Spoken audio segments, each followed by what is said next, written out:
Our top stories: KDI trains over 60 monitors ahead of November elections in Anambra. President Tinubu extends felicitations to Muslims ahead of Nigerians in Eid al-Kabir message. On the foreign scene, Musk signals he may back down in public row with Trump. And on sports, Super Eagles coach confident of team's ability as Nigeria face Russia. And bringing you our stories in detail. My name is Chisom Chinedu. Starting with our local stories, Kimpact Development Initiative KDI has trained and commissioned over 60 individuals as monitors for November 8, 2025 Anambra governorship election. The two-day, never long-term monitors training, which concluded in Oka yesterday, had participants drawn from community stakeholders, professional bodies and select media practitioners. The monitors were trained on monitoring of election violence, political finance and campaign finance monitoring. They are to follow through the pre-election, election and post-election periods, tracking, documenting and mitigating security situations as well as documenting campaign finances with the aim of achieving peace and democratic civic space in the state. While making his presentation on understanding election and the election landscape in Nigeria, the executive director of KDI, Bukola Idowu, said the training was born out of the need to raise credible data with which to engage and improve election and Nigerian democracy in general. Idowu noted that the Never project, which was successfully implemented in the Edo and Ondo off-cycle elections, was brought to Anambra to make a difference and urged the monitors to be factual with their reports. On his part, the KDI head research and strategy, Oluwafemi Adebayo, said that as part of its contribution to improving the people's understanding of the electoral process, the organization has developed a platform, Niger Elections, to provide reliable information and answers to election-related questions and Nigeria's democracy. In her contribution, the state's team lead, Ugochi Freeman, explained that the two-day training was targeted at equipping the monitors with the requisite skills on security risk assessment and campaign financing, which relevant institutions can leverage their outcome to make our elections better. She charged the monitors to approach the assignment with every sense of purpose, commitment, and responsibility.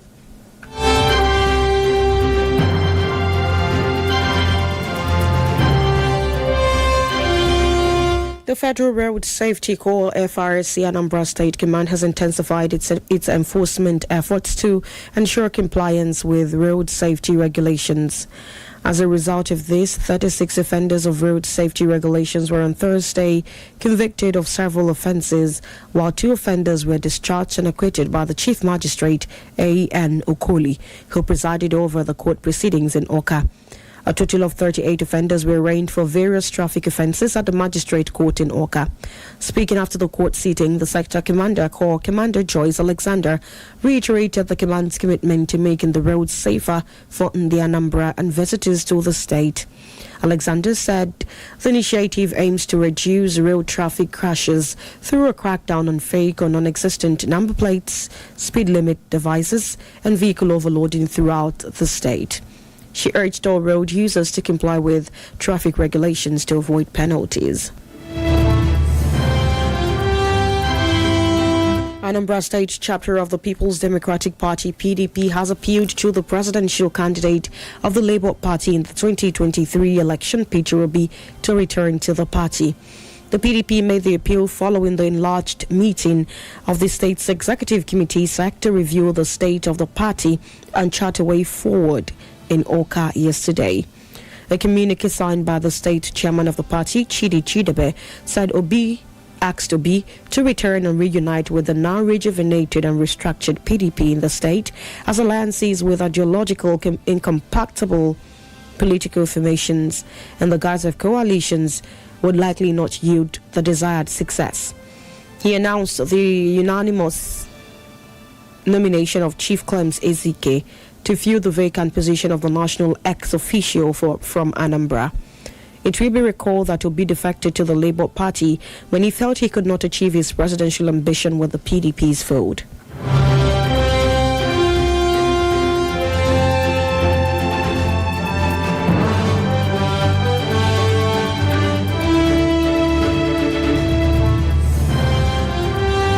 The Abia State government has fixed the International Investment Summit and Exhibition for November 25 to 27. This was disclosed to newsmen at the Government House, Umuahia, by the Special Advisor to the Governor on Investment Promotion and Public-Private Partnership, PPP, Dr. Green Amakwe. The three-day investment summit, which is being organized by the state government in partnership with Vega Growing Global Enterprises, will take place at the International Conference Center, Umuahia. He highlighted some of the objectives of the summit to include the promotion of international trade, export-oriented investments, and investments in general in agriculture and agro-allied, textile, shoe and leather, gas, energy, solid minerals, warehousing, and infrastructure, as well as other key sectors in Abia State, Nigeria. In another development, the management of Michael Okpara University of Agriculture, Umudike, Abia State, has raised alarm that unknown persons are offering admissions to candidates who scored 150 and above the 2025 UTME. A statement issued yesterday by the University Registrar, Dr. Nkiruka Mbanaso, sent the publication saying that no cut-off mark has been placed by either JAMB or the admission board of Michael Okpara University of Agriculture, Umudike. The advertisements, according to the University Authority, were done on social media, inviting candidates to apply for admission into the school's College of Management Sciences. It warned that unsuspecting admission seekers and the general public against falling for the fraudsters, but to use the university's official website. The university, however, confirmed that undergraduate programs of accounting, banking and finance, economics, marketing and business administration in MOUAU, that's Michael Okpara University, are now fully accredited by the National University Commission, NUC, and have also been listed by the Joint Admissions and Matriculation Board, JAMB.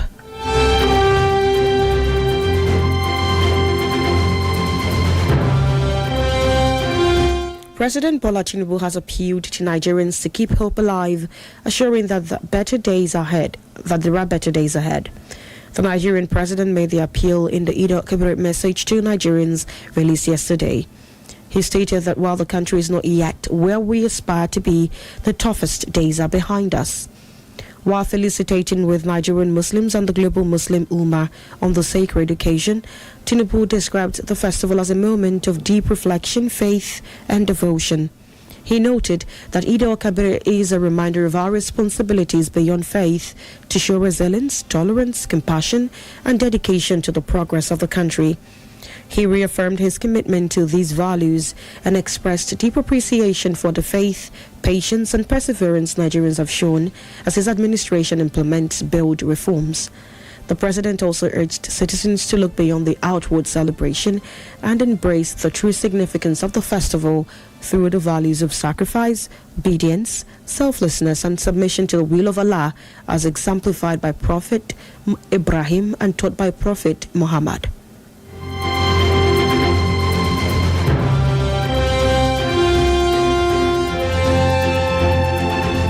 Meanwhile, Nigerians have lamented a sharp increase in prices of food items and transport fares in some parts of the country as Nigerian Muslims join their counterparts in other parts of the world to celebrate Eid al-Kabir.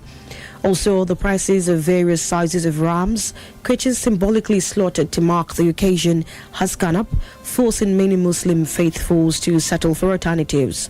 Apart from ram, the prices of perishable and non-perishable food items have also soared in some major markets in Ibadan, Oyo State, and Lagos State.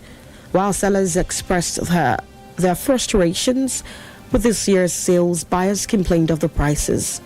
In Ibadan, Oyo State, the soaring food prices have dampened the celebration, forcing many to rush for last-minute purchases.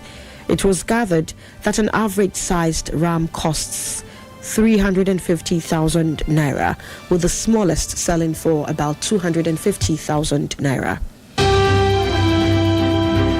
Vice President Kashim Shettima yesterday led a high-powered delegation of dignitaries and mourners to the National Mosque Abuja for the funeral prayers of the late elder statesman and Reverend Academic Professor Jibril Muhammad Aminu, a distinguished cardiologist, former Minister of Education and Petroleum, and one-time Nigerian ambassador to the United States, passed away earlier yesterday after a prolonged illness. He was 85. The Vice President commiserated with the family of the deceased and prayed Allah to comfort them and make Al-Jannah Firdaus the final abode of the late elder statesman. The late consultant cardiologist served the nation in different capacities, including as Federal Minister of Education and later Federal Minister of Petroleum and Mineral Resources from 1989 to 1992, and as Ambassador of Nigeria to the United States from 1999 to 2003, and the Senator representing Adamawa Central from 2003 to 2011. He was also President of OPEC in 1991 and President of the OPEC Conference between 1991 and 1992, while he was the Petroleum Minister.